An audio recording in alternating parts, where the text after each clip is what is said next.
زندگی میں ہر چیز کامل نہیں ہوتی عنایا۔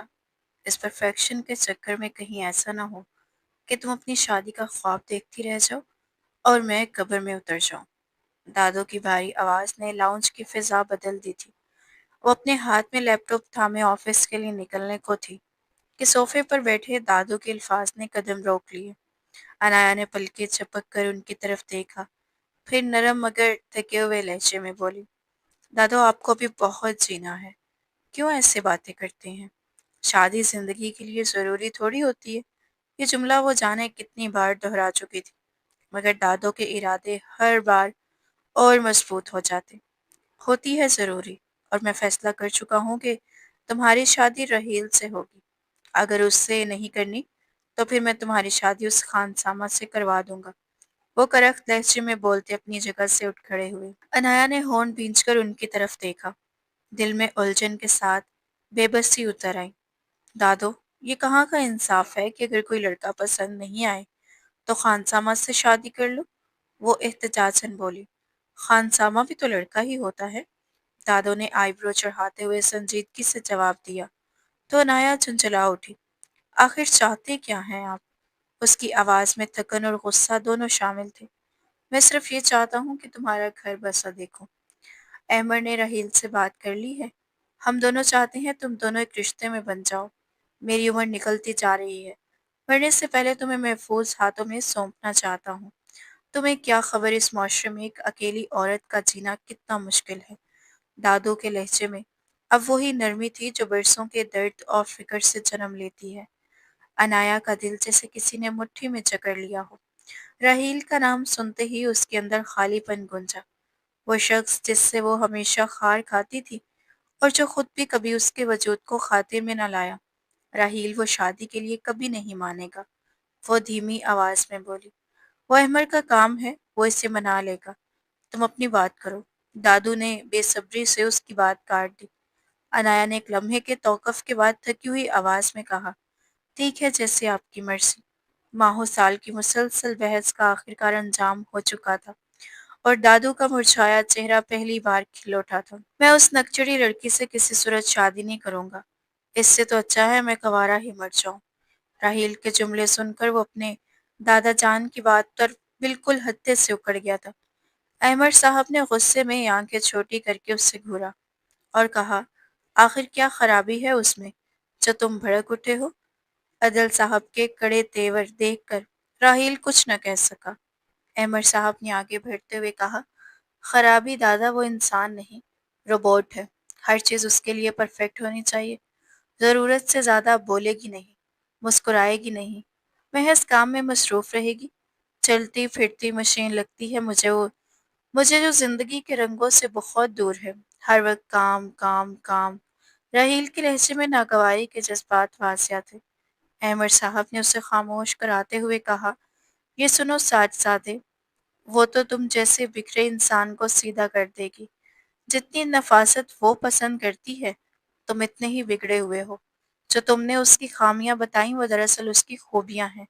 چھوٹی سی عمر میں وہ اپنے باپ کا سارا کاروبار سمجھداری اور بردباری سے سنبھال رہی ہے، اور جہاں تک زندگی کے رنگوں کا تعلق ہے، تمہیں اسے ان سے تعارف کروانا چاہیے، سمجھے؟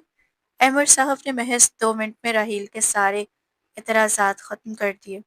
عدل نے اپنے سینے میں ایک جھٹکا محسوس کیا اور پھر کہنے لگا، میں پھر بھی اس سے شادی نہیں کروں گا، یہی میرا آخری فیصلہ ہے۔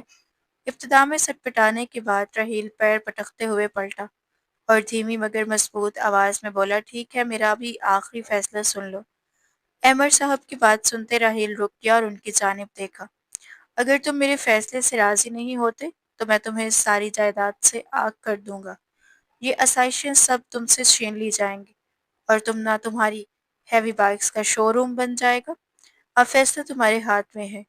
احمد صاحب نے یہ الفاظ بولتے ہوئے صوفے کی پشت سے ٹیک لگا دی اور راحیل کو بے یقینی کی حالت میں چھوڑ دیا۔ آپ ایسا نہیں کریں گے؟ راحیل نے نفی میں سر ہلایا۔ میں ایسا ہی کروں گا، احمد صاحب نے لفظوں پر زور دیتے ہوئے کہا۔ راحیل نے اپنے چہرے پر ہاتھ پھیر کر غصے پر قابو پانے کی کوشش کی۔ وہ راضی نہیں ہوگی، راحیل دانت پیستے ہوئے بولا۔ تصور کی دنیا میں عنایا کا حسین سراپا اس کے سامنے چھلک رہا تھا۔ وہ راضی ہو چکی ہے۔ احمد صاحب کے الفاظ اس کے لیے دوسرا دھچکا تھا۔ رحیل نے دادا جان کی جانب دیکھا، جن کے چہرے پر ذرا سی بھی رعایت کا اثر نہیں تھا۔ ٹھیک ہے، جیسے آپ چاہیں، راہیل نے ہاتھوں کی مٹھی بھینچتے ہوئے کہا، اور قدم زور سے زمین پر مارتے ہوئے وہاں سے نکل گیا۔ جاتے جاتے ایک طرف رک کر واز گرانا بھی نہ بھولا۔ احمد صاحب نے سب سے اپنی آنکھیں مینچ کر کھولی اور دانت پیستے ہوئے مسکراتے کہا، گدھا، تمہیں اب عنایا ہی درست کرے گی۔ اور پھر خوشخبری دینے کے لیے اصغر صاحب کو فون میں لایا۔ بولو، تم نے مجھے یہاں کیوں بلایا ہے؟ عنایا نے کیفے کے مطلوبہ ٹیبل پر آ کر رحیل کے سامنے بیٹھتے ہوئے پوچھا۔ راہیل نے اپنی نظر گلاس وال سے ہٹائی اور عنایا کی جانب دیکھا۔ سفید شرٹ اور بلیک ڈریس پینٹ میں بلیک ہی کوٹ پہنے، بالوں کی پونی ٹیل بنائے، ہلکی گلابی لپسٹک کے ساتھ کلائی میں گھڑی پہنے وہ بالکل ورکنگ وومن لگ رہی تھی۔ چہرے پر کوئی تاثر نہیں، ہلکی سبز آنکھیں ہر جذبے سے پاک، اور ہر نظر موبائل اسکرین پر جمی ہوئی تھی۔ عنایا نے اس لڑکی کو کبھی ہنستے مسکراتے نہیں دیکھا تھا۔ اس کا ماتھا ہمیشہ بل رہا تھا۔ سنجیدگی اس کی شخصیت کا حصہ تھی۔ عنایا کے ذہن میں جو ہم سفر کا خاکہ تھا، وہ اس لڑکی میں موجود نہیں تھا۔ اسے کوئی ایسی ساتھی چاہیے تھی جو شوخ مزاج ہو، زندگی کو جینا چاہتی ہو، ہنس کر خوشگوار لمحے گزار سکے، اور تھوڑی لاپرواہی کا مزہ بھی رکھتی ہو۔ عنایا کے انداز میں یہ سب خصوصیات موجود نہیں تھی۔ راہیل نے افسوس کے ساتھ اپنا سر جھٹکا۔ تم جانتی ہو کہ ہمارے بڑے ہم ایک دوسرے کے ساتھ رشتے میں باندھنا چاہتے ہیں؟ رحیل نے بات کا آغاز کیا۔ عنایا نے بے تاثر نگاہیں اٹھائی اور اس کی جانب دیکھا۔ بکھرے بال، ہاتھوں میں بریسلٹ، سیاہ ہڈی اور گڑی بری آنکھوں میں شوق فن، یہ سب عنایا کو بالکل بھی پسند نہ آیا۔ یہ اس کے ذہن میں بنے ہم سفر کے معیار پر پورا نہیں اترتا تھا۔ ہاں جانتی ہوں، عنایا نے موبائل ایک طرف رکھتے ہوئے بھرپور جائزہ لیتے جواب دیا، اور تم یہ بھی جانتی ہو کہ میں تمہیں پسند نہیں کرتا، روہیل نے کافی ٹیبل پر رکھتے ہوئے آگے کہا۔ عنایا نے اس کی بات سنتے لب بھینچ لیے۔ میں جانتی ہوں نہ تم مجھے پسند کرتے ہو اور نہ میں تمہیں، لیکن ہمیں اپنے بڑوں کے کہنے پر ایک دوسرے کو قبول کرنا پڑے گا۔ عنایا نے گرم کافی کا مگ دونوں ہاتھوں سے تھام کر گرمائش محسوس کرنے کی کوشش کی۔ وہ سمجھدار تھی اور نکاح کی اہمیت سے واقف تھی۔ نہیں، اپنانا نہیں پڑے گا، میرے پاس ایک حل ہے، روہیل نے تیز آواز میں پرجوش لہجے میں کہا، اور اس کے آگے چند پیپرز رکھ دیے۔ عنایا حیرت میں مبتلا اسے دیکھ رہی تھی۔ یہ کانٹریکٹ پیپر ہے، ہمیں دراصل کانٹریکٹ میرج کرنی ہے۔ 3 ماہ تک ہم میاں بیوی کی طرح ساتھ رہیں گے، اور اس دوران جان بوجھ کر اختلافات برتیں گے، تاکہ وہ مجبور ہوں اپنے فیصلے پر پچھتانے میں، اور پھر ہم آزاد ہو جائیں گے۔ راہیل نے لبوں پر مسکراہٹ آنکھوں میں چمک لیے کہا، اور عنایا دم سادے اسے سن رہی تھی۔ اس بیچ میں تم میری زندگی میں دخل اندازی نہیں کرو گی، اور نہ میں تمہاری، نہ ہی ہم دونوں کے درمیان کسی حقوق یا نزدیکی کی جھنجھٹ آئے گی۔ ہم دونوں کے سامنے خوشحال جوڑا دکھائیں گے، لیکن ہلکی ہلکی اختلافات برتیں گے تاکہ انہیں احساس ہو کہ ان کا فیصلہ غلط تھا۔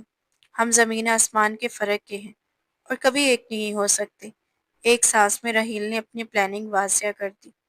عنایا کے ساتھ تلخ مسکراہٹ کے ساتھ ٹیبل پر رکھے کاغذات اٹھا کر پڑھنے لگی، جن میں تمام وہ شرائط درج تھیں جو رحیل نے ابھی بیان کی تھی۔ یہ لو پین، اس پر دستخط کرو۔ راہیل نے کانٹریکٹ پڑھتے دیکھ کر عنایا کے ساتھ کو پین بڑھایا۔ عنایا کے ساتھ نے بے تاثر نگاہوں سے اسے دیکھا، ہاتھ میں پین تھاما اور دستخط کر دیے۔ کر دیا، اب میں چلتی ہوں، مجھے کام ہے، عنایا نے سنجیدگی سے کہا۔ کاغذات واپس رحیل کی جانب بڑھائے اور وہاں سے آگے بڑھ گئی۔